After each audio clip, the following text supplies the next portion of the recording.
بسم الله الرحمن الرحيم. الحمد لله رب العالمين، والصلاة والسلام على خاتم الأنبياء والمرسلين سيدنا محمد وعلى آله وصحبه أجمعين وخلفاء الراشدين المهديين وعلى جميع الصحابة والتابعين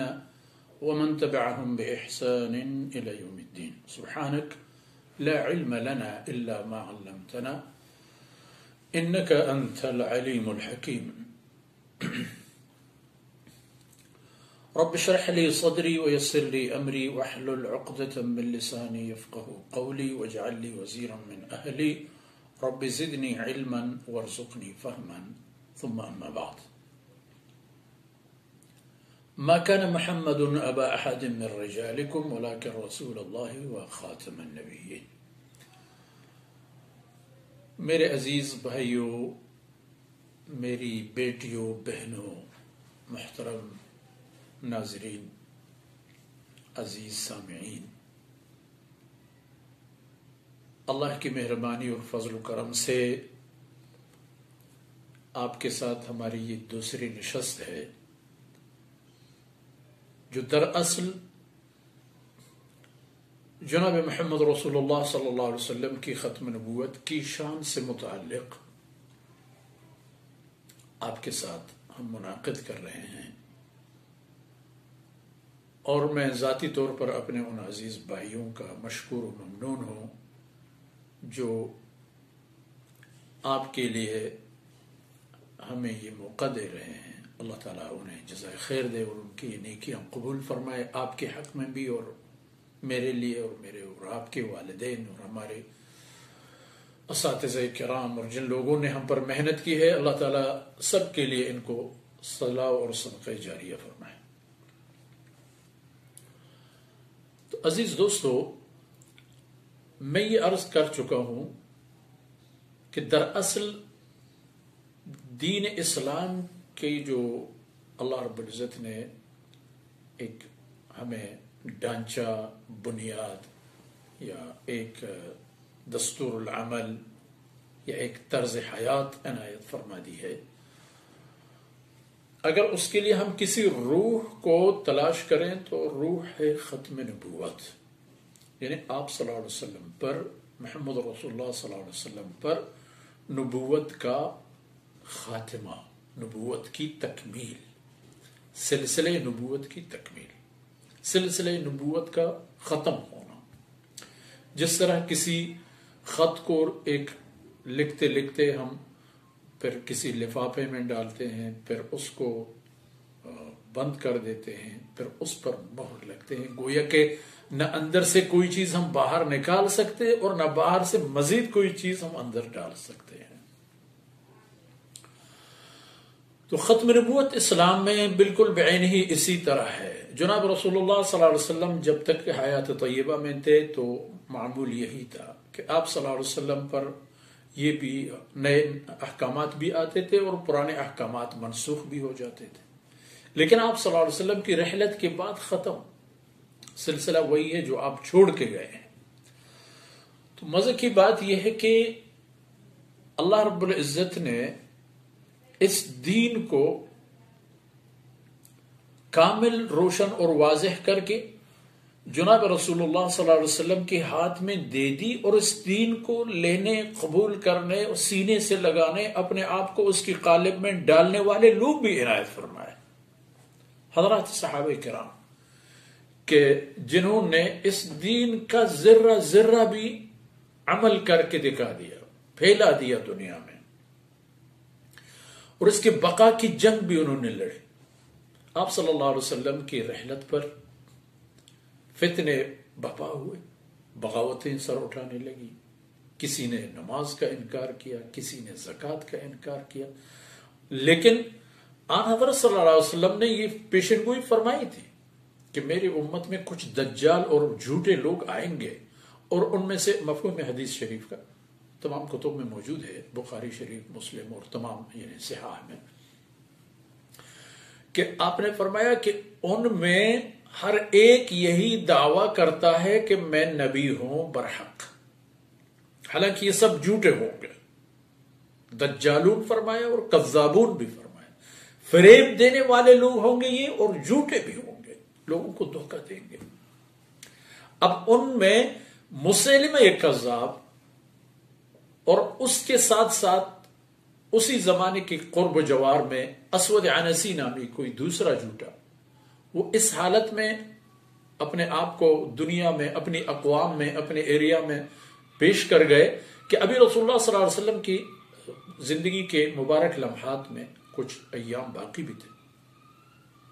اب اس سلسلے کی جو اس خبیث شجرے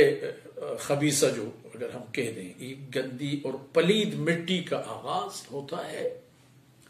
مسیلمہ کذاب سے. یہ آدمی چالاک بھی تھا، بااثر بھی تھا، اور قوم والا آدمی تھا. یہ آپ صلی اللہ علیہ وسلم کی خدمت میں آیا، اپنے قوم کے کچھ لوگ لے کے آیا. آپ صلی اللہ علیہ وسلم کی تصدیق بھی کی، لیکن روایت میں ہے کہ ایمان نہیں لایا. اس نے کہا کہ مجھے شریک کر دو، نبوت میں مجھے شریک کر دو،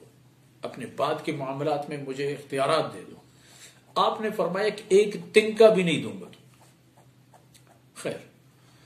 یہ چلے گئے اپنی قوم میں اور اپنے علاقے میں. وہاں اس نے دعویٰ کیا کہ مجھے رسول اللہ صلی اللہ علیہ وسلم نے اپنے ساتھ شریک کر دیا ہے. کچھ لوگ اپنے ساتھ ملایا بھی ہیں کہ بھئی کھائیں گے اکٹھے، جئیں گے اکٹھے، مریں گے، مزہ کریں گے. شاید ان کو شہرت چاہیے تھا، اور شیطان ان کی قیادت بھی کر رہا تھا، رہنمائی بھی کر رہا تھا. جب فتنے برپا ہو گئے، کچھ لوگ مرتد بھی ہو گئے، کچھ اور مسائل پیدا ہو گئے، لیکن سب سے بڑا مسئلہ یہی تھا مسیلمہ.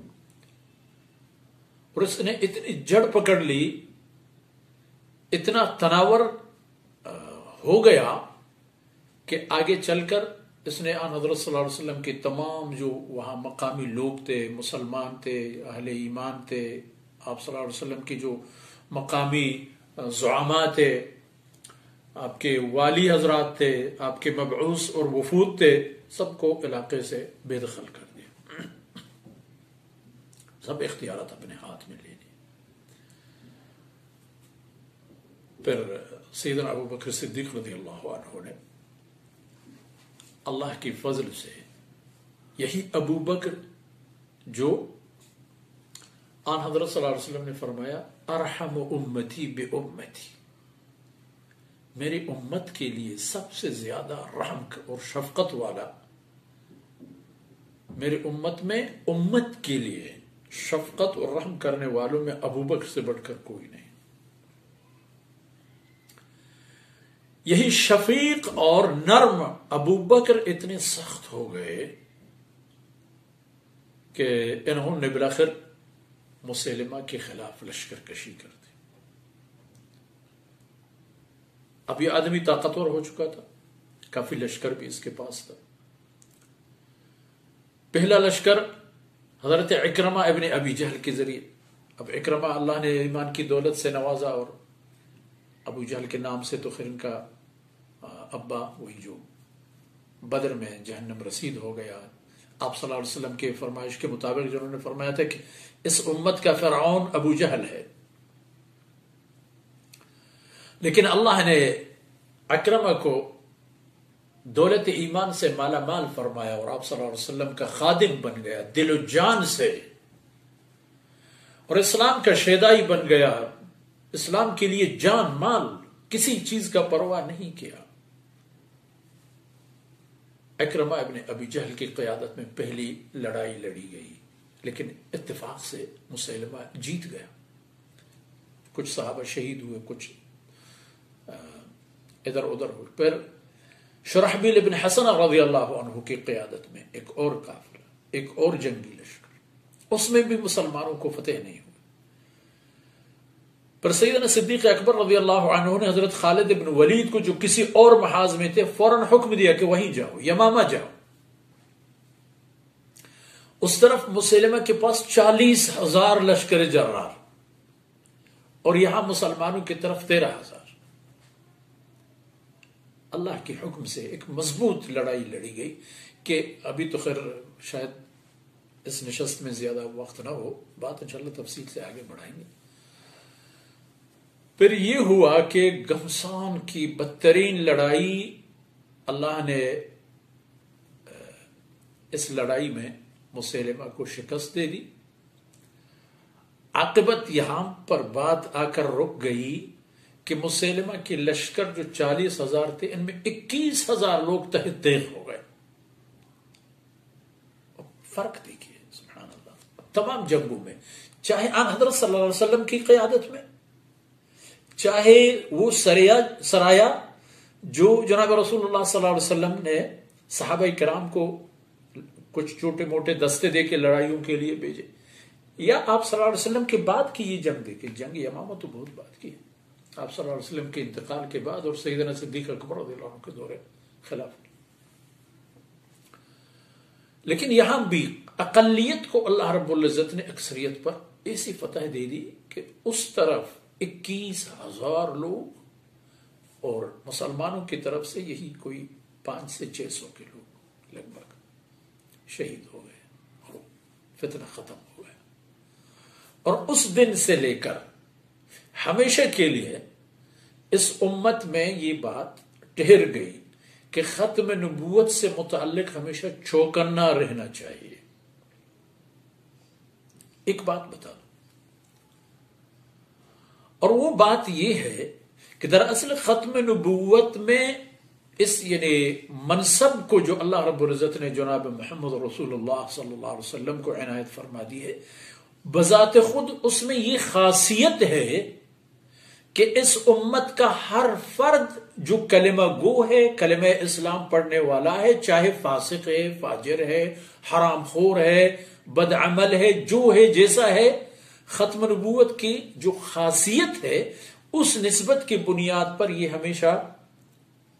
معمولی سی بات پر بیدار ہو کے میدان میں آ جاتے، جس کا ہم ہمیشہ انشاءاللہ اللہ نے زندگی دے دی تو بقیہ اقساط میں پروگراموں میں آپ کے لیے یہ باتیں مزید واضح کریں گے کہ آپ دیکھیں گے ابھی 14 صدیاں گزر گئی، ابھی تو اس دور کو لوگ دین بیزار دور کہتے ہیں، دین سے نفرت کا دور کہتے ہیں۔ اب یہ فتنہ تھا، بہت بڑا فتنہ، بہت بڑا مسئلہ، جس نے اس وقت کی تاریخ پڑھی ہو ان کو اندازہ ہوگا کہ جناب رسول اللہ صلی اللہ علیہ وسلم کی رحلت سے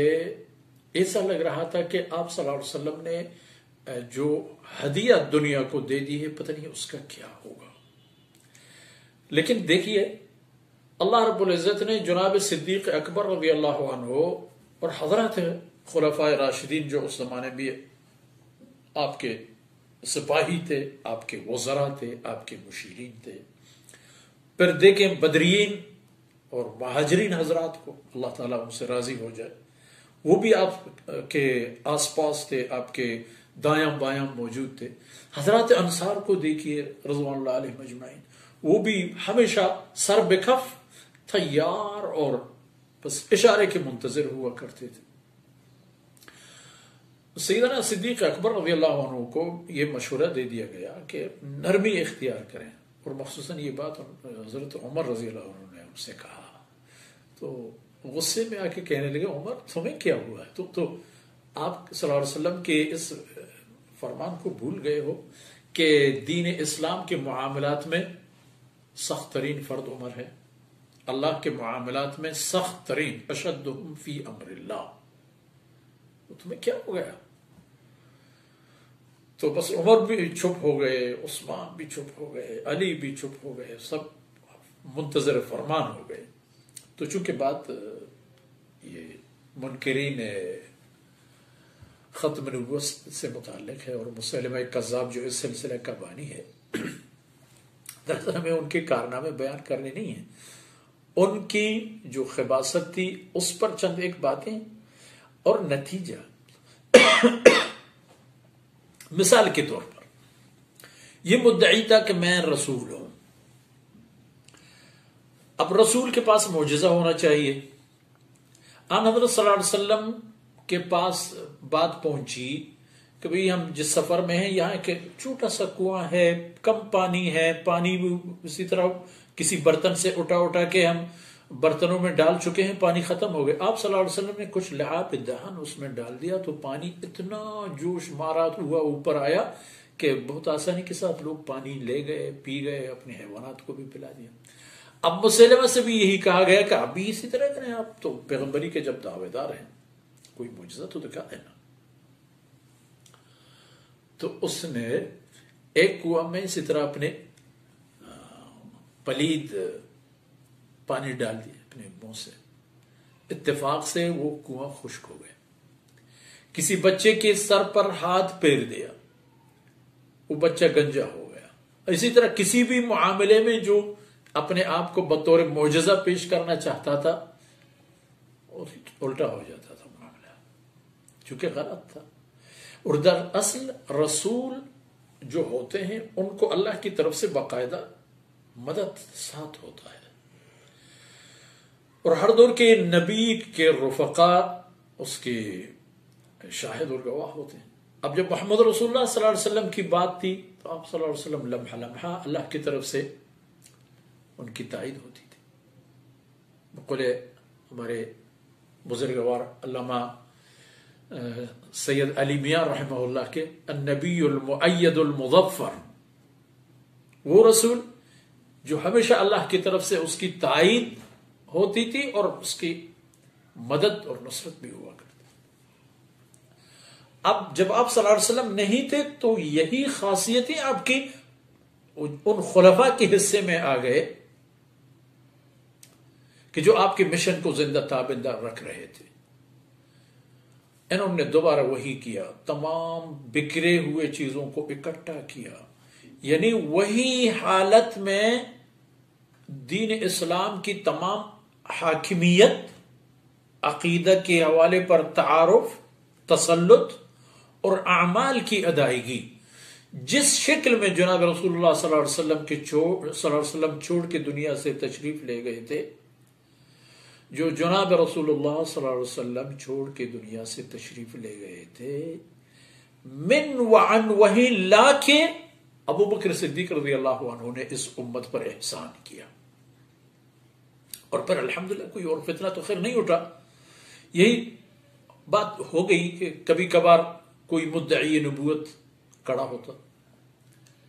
اب یہاں ایک جک آپ کو بتا کہ غالباً عباسیوں کے دور اقتدار میں ایک آدمی بلند ہوا کہ میں بھی پیغمبر ہوں، میں فلاں ہوں، وحی آتے ہیں، یہ ہوتا ہے وہ ہوتا ہے۔ اس کو حاکم وقت کے سامنے پیش کیا گیا، حاکم نے اس سے کچھ سوالات کیے تو حاکم کو پتا چلا کہ یہ بھوکا آدمی ہے، بھوک کی چکر میں اپنے آپ کو خوشحال رکھنے کے لیے یہ سب کچھ کر رہا ہے۔ تو انہوں نے کہا چلو اس کو شاہی مطبخ میں چھوڑ دو، جو کھائے جو پیے، جتنا کھائے جتنا بھی، اس کی طرف پھر جاؤ بھی نہیں، کہتے نا یہ آپ اور یہ شاہی مطبخ۔ یہ آدمی وہیں چلا گیا، مزہ کیا کہ یہاں تو کیا سے کیا نہیں ہے، کھاتا رہا پیتا رہا، خوب موٹا تازہ ہو گیا، مہینہ 40 دن 2 مہینے کافی عرصہ گزر گیا اس پر۔ پھر اس کی بات حضرت شیخ القرآن مولانا غلام اللہ خان صاحب رحمۃ اللہ علیہ کے ایک قول ہم نے سن لیا تھا۔ کہتے ہیں جب اسے دوبارہ سنایا گیا، بلایا گیا کہ بھئی ہاں کوئی نیا وحی آپ پر جو نازل ہوا وہ ہمیں سنا دیجئے، تو بقول شیخ القرآن رحمۃ اللہ علیہ اس نے کہا کہ بھئی نیا وحی جو مجھ پر آیا ہے وہ یہ ہے، یا ایھا النبیو، باورچی کے اندر رہیو، یہاں سے باہر نہ نکلیو، یہی وحی ہے۔ تو ایسے لوگ بھی آ گئے۔ اب کسی نے ایک آواز نکال دی تو دوسرے نے بھی اس کے ہمنوائی اختیار کی، مگر جو آتے تھے اس بنیاد پر کہ وہ واقعی اس دین میں رخنا ڈال دیں تو اللہ رب العزت نے ان کا مقابلہ بڑی آسانی سے کرا دی اور ان فتنوں کا سدباب ہوا۔ اور یہی مسلمہ ابن کذاب کا جو معاملہ ہے، اپنی قوم کو بھی تباہ کر دیا، قرب و جوار کے بہت سارے قبائل بھی اس کے ساتھ ملے۔ لیکن جب فتنے ارتداد کا قلع کما ہوا، جب یہ تمام فتنے ختم ہوئے اور جب بری طرح اللہ رب العزت نے ان کو شکست دے دی، اور شکست کا انداز بھی عجیب، جب لڑائی لڑی گئی خالد بن ولید رضی اللہ عنہ کے آنے کے بعد، اب ظاہری طور پر 40,000 اور 13,000 میں زمین آسمان کا فرق ہے، وہی جو اقلیت اور اکثریت کی بات. معاملہ اتنی گمبھیر ہو گئی کہ مسلمانوں کو بظاہر ایک بار پسپا ہونا پڑا، مگر اللہ رب العزت نے غیرت ایمانی اور نصرت غیبی دونوں ان پر ایسے نازل فرما دیے کہ دوبارہ اکٹھے ہو کر حملہ آور ہوئے، اور ان کی چیدہ لوگوں کو بلا بلا کے وہ دو بدو معرکے میں جہنم رسید کر دیا. جو بھی آتا تھا ان کی طرف سے ایک تلوار کی زد سے اس کا سر اڑتا ہوا کہیں اور جا گرا. آخر الامر مسیلمہ کذاب نے اپنے بچے کچے جتنے لشکری تھے سب کو اکٹھا کر کے ایک 4 دیواری میں محصور ہو گئے. ایک باغ تھا، دراصل بستان تھا، اسی میں جا کر کے انہوں نے پناہ لی. ایک جلیل القدر صحابی نے کہا حضرت خالد بن ولید سے کہ مجھے پھینک دو، دیوار کے اوپر سے مجھے پھینک دو، کوئی ترتیب کر لو، میں دروازہ کھول دوں گا. اللہ کی بندی کیسے ممکن ہے؟ اس نے کہا مجھے جانے تو دے دیں. انہوں نے اصرار کیا، اتنے اصرار کہ آخر الامر حضرت خالد بن ولید رضی اللہ عنہ نے کوئی سیڑھی وغیرہ کا انتظام کیا، پوری دیوار سے کھود کے نیچے، دیوار بہت بلند. اب آپ اندازہ لگائیں کہ پہلے سے تیار لشکر دروازے پر اہتمام کے ساتھ ان کی نگہبانی اور نگہداشت، لیکن ماشاءاللہ اس اللہ کے بندے نے اللہ کی مدد سے مرتے مارتے اڑاتے دروازے کھول دی. اگرچہ کتنے اس پر زخم آئے، کتنے اس پر تکلیفیں آئیں، لیکن اللہ رب العزت نے ان کے ذریعے سے دروازہ کھلوا دی.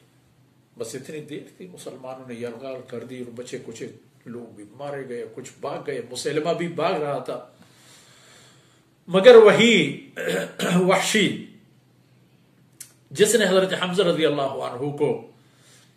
اس بنیاد پر اس عوض شہید کیا تھا کہ مجھے آزادی ملے گی، اب انہوں نے مسیلمہ کذاب کا تعاقب کیا لمحہ لمحہ کہ اس کو مار کے میں حضرت حمزہ رضی اللہ عنہ کو جو شہید کر چکا ہوں، ان کی شہادت کا جو مجھ پر الزام ہے، جو داغ ہے، جو افسوس ہے، اس کا ازالہ ہو جائے. وحشی بن حرب کے ہاتھوں وہاں اگرچہ حضرت حمزہ رضی اللہ عنہ شہید ہو گئے تھے احد میں، تو یہاں یمامہ میں ان کے ہاتھوں مسیلمہ کذاب جہنم رسید ہو گیا. حالانکہ بہت سارے لوگ اس کو مارنا چاہتے تھے، لیکن وہ وہی جو مخصوص انداز میں مارتے تھے اپنے نیزہ، یہ اپنے وحشی بن حرب رضی اللہ عنہ، اسی انداز میں انہوں نے مارا اور قصہ ختم ہو گیا. اچھا وہ فتنہ تو ختم ہو گیا، لیکن چونکہ دنیا دراصل اگر دیکھا جائے یہاں کی زندگی اور ماحول دراصل وہ ہے اسی طرح کا ایک ماحول کہ جہاں حق و باطل موجود ہوں، ان کا تصادم ہو، تاکہ حق کی حقانیت واضح ہو، باطل کا بطلان واضح ہو، اور تاکہ لوگ دیکھ لیں کہ حق کی مدد کیسے کی جاتی ہے. فرض کیجئے ہم نے غزوہ احد بدر وغیرہ نہیں دیکھے،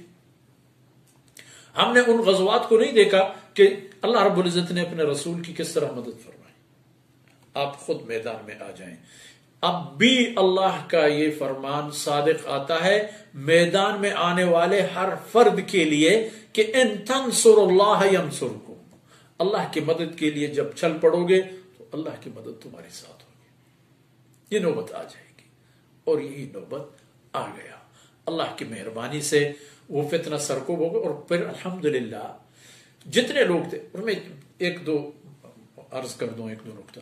ایک بڑی شاندار صحابی، ایک سردار، جو صحابہ کرام انشاءاللہ کسی موقع پر ان کا الگ ذکر خیر آ جائے تو مزہ آئے گا. ثمامہ بن اثال رضی اللہ عنہ، حضرت ثمامہ بن اثال رضی اللہ عنہ،